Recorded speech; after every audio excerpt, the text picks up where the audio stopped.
ibadihil mu'minin.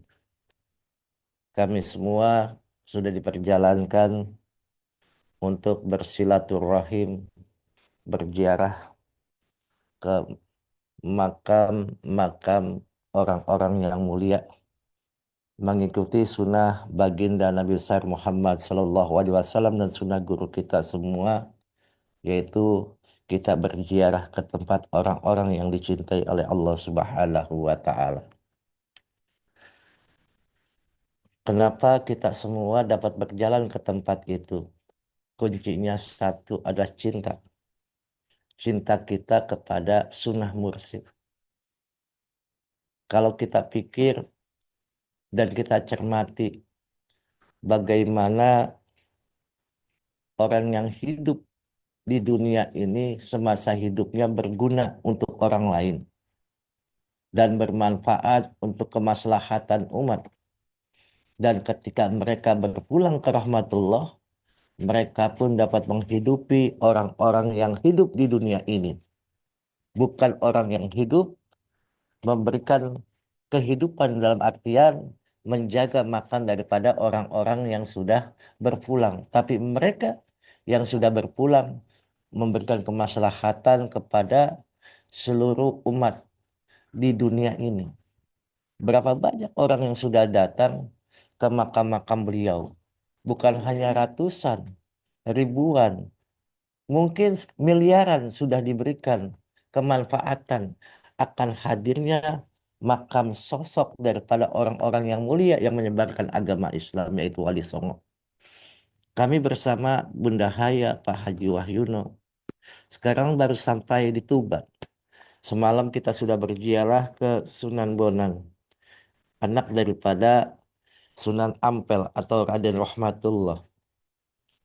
Maka suara agak lumayan eh, serak-serak basah karena banyaknya para berziarah ke tempat itu. Maka suara itu harus dipulkan sehingga agak berkurang volume suara ini.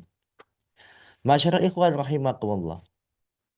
Kunci yang pasti ketika kita akan berkunjung ke tempat apapun adalah cinta, mahabbah.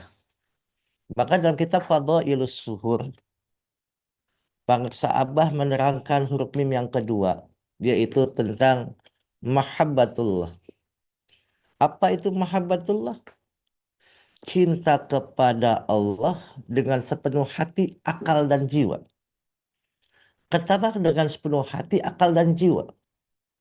Kalau cinta hanya sekedar akal saja, cinta itu punya keinginan, punya nafsu tersendiri, yaitu untuk memberikan kesenangan untuk dirinya.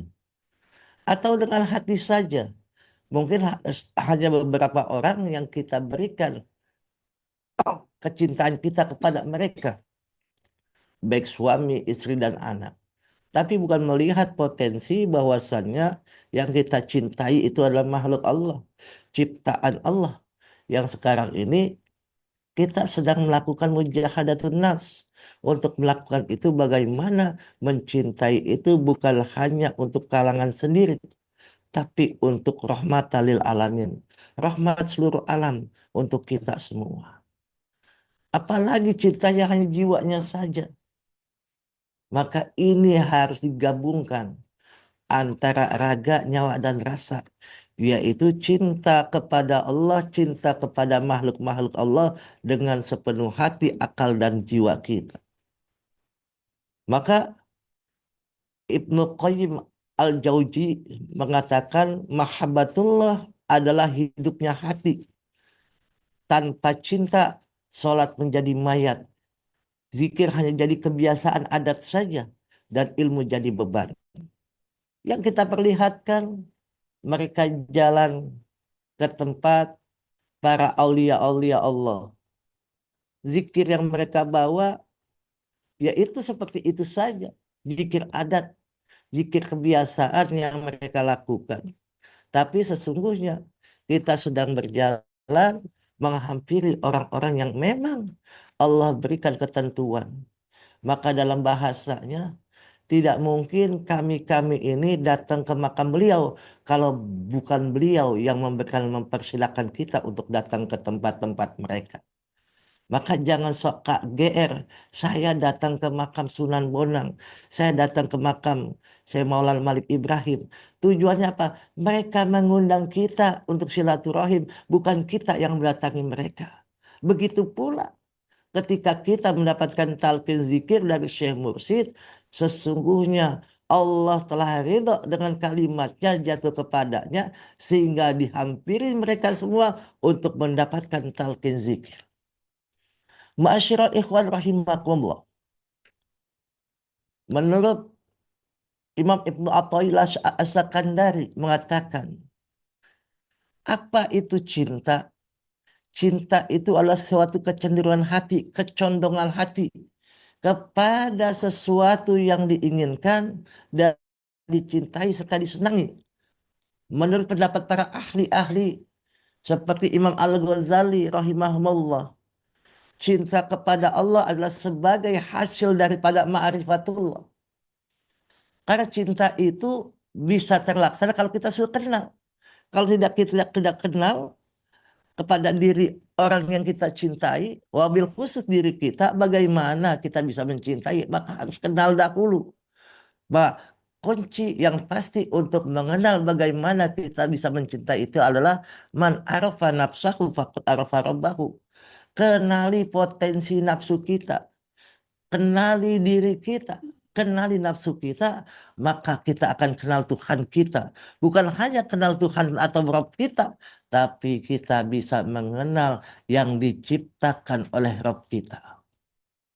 Contoh yang pasti, bagaimana cinta ini bermulanya daripada ma'rifatullah. Contoh, kemarin Ustadz Jainal Arifin, ketika dengan keluarganya, suhbah pada waktu Syawal, dia membawa mertuanya, istrinya, dan keponakannya. Dikala itu keponakannya duduk di pangku bangsa Abah Aus. Dikala baru di pangku, anak kecil itu kentut. Dan kentut itu membuat risau, galau Ustadz Jainal Arifin dan keluarganya. Ini anak kurang adab kalau bahasanya. Kok kentut di paha Syekh Mursyid. Tapi itulah guru kita. Bagaimana melihat semua itu, jangan sampai muridnya kecewa. Jangan sampai muridnya galau. Apa kata guru kita, Bangsa Abah Aos? Eh, dulu ge ayah kiai ditalkin gara-gara kentut. Tuh, ditalkin gara-gara kentut. Ini standar untuk cinta. Ditalkin gara-gara kentut. Apa yang terjadi asbabun nuzulnya? Seorang kiai gara-gara kentut itu bisa menjadi Ikhwan Thariqah Qadiriyah Naksabandiyah Ma'had Suraya Sinarasa PPKN. Ternyata pada zaman Bangsa Abah Anom ada yang seorang kiai tidak suka dengan namanya Suryalaya. Sampai sekarang mantan Ikhwan juga tidak suka manakib di Masjid Agung Karawang. Sampai pamflet Bangsa Guru Agung itu diturunkan. Walaupun kita sudah izin. Ini termasuk kiai ini tidak suka perkataan adanya tentang Suryalaya. Maka apa yang terjadi pada kiai tersebut? Pokoknya mendengar tentang Suryalaya dia benci, tidak suka. Pada suatu waktu itu kiai sakit. Sakitnya bukan sakit main-main. Sakitnya cuma nggak bisa kentut. Nggak bisa kentut itu kiai. Akhirnya ke sini ke sana kemana tidak bisa sembuh. Pas ada rumah sakit supaya Pak Kiai itu bisa kentut, maka harus dioperasi dan nilai pada waktu itu hanya sekitar 20 sampai 22 juta. Apa yang terjadi pas sudah ada persetujuan dari rumah sakit bahwa hari H beliau itu akan dioperasi, maka beliau sudah tenang. Ternyata di kala sakitnya itu ada keponakannya yang menjadi ikhwan Thariqah Qadiriyah Naksabandiyah Suryalaya. Apa yang terjadi? Dia membawa air manakib, biarinlah paman saya kagak tahu. Yang penting air ini adalah untuk paman saya mengambil keberkahan daripada manakib. Apa yang terjadi? Dicampurlah air itu diberikan kepada pamannya tersebut. Dan dia mengatakan tidak pernah mendengar itu kentut besarnya luar biasa seperti itu. Sampai pamannya setelah minum air itu ada merasakan luar biasa bisa kentut, nggak jadi operasi kan luar biasa. Nggak jadi operasi mesti hilang 20 atau 22 juta karena kentut tersebut dia menjadi sehat kembali. Apa yang terjadi? Tanya kepada kalian, itu air dari mana? Air dari Suryalaya. Dia tidak berbicara lagi, tidak ngomong lagi, tidak ada berkata-kata lagi. Dia datang ke Suryalaya mengambil talqin zikir. Kadang-kadang cinta itu datang dari awal daripada kebencian. Mungkin banyak yang mengalami bagaimana ketika kita sekolah dengan namanya ada perempuan atau laki-laki. Mereka saling benci, ternyata itu jodoh, jatuh cinta. Ini terjadi seperti itu. Maka cinta itu banyak beberapa arah. Maka cinta itu dikatakan adalah standar cinta. Satu standar cinta apa? Walazina amanu asyadu hubbalillah. Yaitu adapun orang yang beriman sangat besar cintanya kepada Allah. Itu standar. Standarnya apa? Mereka tidak mengenal, mereka cinta hanya mendengar perkataan daripada orang-orang yang mengatakan itulah Allah. Kita sembah Allah seperti itu. Maknanya cinta kepada Allah harus lebih besar dari segalanya. Mengalahkan cinta kita ke harta, ke anak, kepada kerjaannya, ataupun kepada harga dirinya. Yang kedua adalah ujian cinta. Bagaimana orang itu dikala mereka sudah senang, mereka sudah namanya mendapatkan, tahu posisi yang diinginkannya, mereka mendapatkan ujian cinta. Maka dalam surat Al Imran ayat 31 Allah Subhanahu wa taala berfirman, "Qul in kuntum tuhibbunallaha fattabi'uni yuhibbukumullah." Katakan jika kamu cinta, ikutilah aku.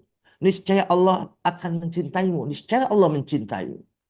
Di sini dijelaskan bagaimana fattabi'uni, ikutilah aku. Ikut itu tidak gampang. Ikut itu tidak sulit.